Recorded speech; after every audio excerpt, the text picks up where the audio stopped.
Welcome back to The Morning Blend. I always joke that I need to be hip to keep up with my kids, but the fact of the matter is that if your child has a phone, there are certain apps that you have to know about. Not just to be cool, because I always joke about that, like I said, but to really keep them safe. Yeah, very true.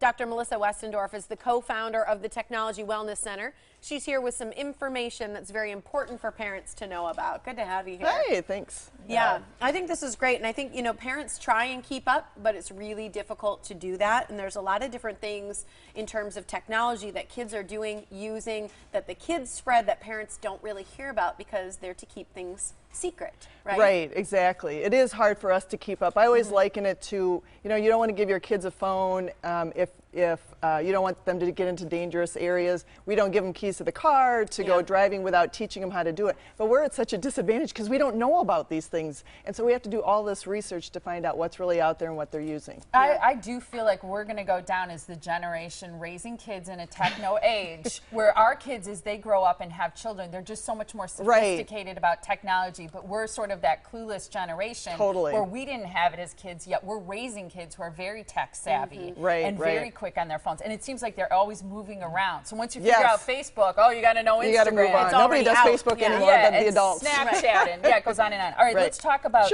first the categories that you're talking about, because we're going to list some dangerous apps. Right. But first, they kind of fall into different categories. Yeah, I kind of clump them into different categories. So you have, there's such things as self-destructing apps. That would be your Snapchat, etc., where they send it and then it disappears in a certain amount of time. You know, and that can be problematic just because I think the sender, I think that those apps are more difficult for the sender because I think it disappears. Yeah. And it does, I mean, people can take a screenshot of it. So you have a lot of pornography, you have a lot of bullying that goes on those types of apps. So that's, it doesn't go away, you know, it can be permanent. And so those are the difficulties with the self-destructing apps, or what we call the other ones are Burn Note, Snapchat, and Whisper. Those are in the self-destructing category. Correct, correct. Disappearing apps. Right, the disappearing apps. Now those are, to me, it's if your child has these, they're hiding something. It doesn't necessarily need to be horribly bad, but they're hiding something. So what it is it's an app, like Vaulty is one. And so you can store things within the app Vaulty, and nobody can get into it unless they put in the password. But with Vaulty, if you put in the wrong password, it takes a picture of the person trying to get into your app.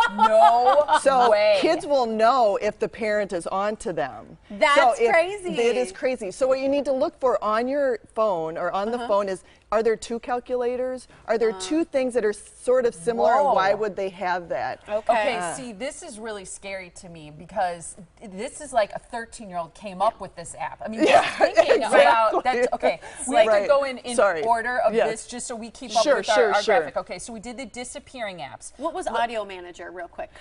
So it looks like, you know, it takes care of audio files, but it's the same concept. Other things are hidden inside of it. Okay. The next one is the texting apps. Right, the texting app. So you have Kik and you have Yik Yak. I've heard of Kik. Right, and a lot of people have them, but you get a lot of bullying, you get a lot of salacious material that's on it. And with Yik Yak, because it's anonymous. That's what I thought. Right, so it's anonymous, not authenticated by the user. And with Yik Yak, it's about your location. So it goes by GPS. So you can send something to yackers, I guess they call them, up to 500. And so bomb threats have actually been called into schools because it goes to 500 kids who have this Yik Yak. So it's, again, it's a lot of inappropriate material and bullying that takes place on Kik. The next one is blogging and sharing apps. Now these don't seem to be bad to me. There's Instagram, Tumblr, and Musical.ly. Musical.ly, yeah. Musical.ly.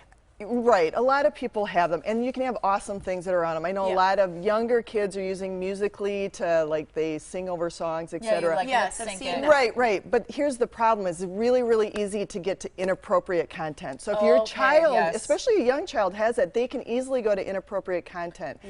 Things like you can find like how to be an anorexic, how to be a bulimic. So we just have to know that there can be some really things on those apps that you don't know if you want your kid Topics. exposed to. Yeah, so that's more about education. Well, and it can look really sweet as they're lip syncing to a cute pop video, but yeah, the things you're talking about, you don't want. So we already mentioned the self-destructing Correct. apps. So those are the ones where you post something and then you're under the impression with Burn Note, Snapchat, Whisper that it's going to go away. The problem is there's almost always a way to make it permanent or save an image or Right, you text. screenshot it, and now there are revenge porn sites from Snapchat, so it's called snap porn. So people break up with their boyfriend, girlfriend, and they go revenge oriented and put it. So again, we really educate. The last one, chatting and meetup apps. I think these really scare parents. So Omegle, Tinder, Blender, and Ask FM. Right, the first three you talked about, kids shouldn't be on them. They should not. Under 18, they should not be on them. But they can be on them. And Omegle is the scary one because that you're partnering up, I'm sorry, with a stranger. Like it's purposely a stranger. And you can either video chat or you can text. And you can filter for interest. But I mean, it's a sex app. I mean, basically that's what it is. So if your child has it or your older adolescent has it, they shouldn't. They should not have that. Now the Ask FM, that's basically a kid's That's a lot of bullying because of the anonymity of it. And the anonymity, there's been at least 9 documented cases of suicides based on the bullying that's taken place on Ask FM. Do you list all this on your website? Or yes, do you have topics? Right, correct. So the way that people can find you and find out more about these apps and more is the TechnologyWellnessCenter.com. That's where you can go to learn more and catch up so you can be a little more in tune with what's going on with the kids these days. That went so fast. Kids these days. People can review this segment, themorningblend.com. Absolutely. Such great information. Yeah. Thank you so much, Thanks, Doctor. You bet.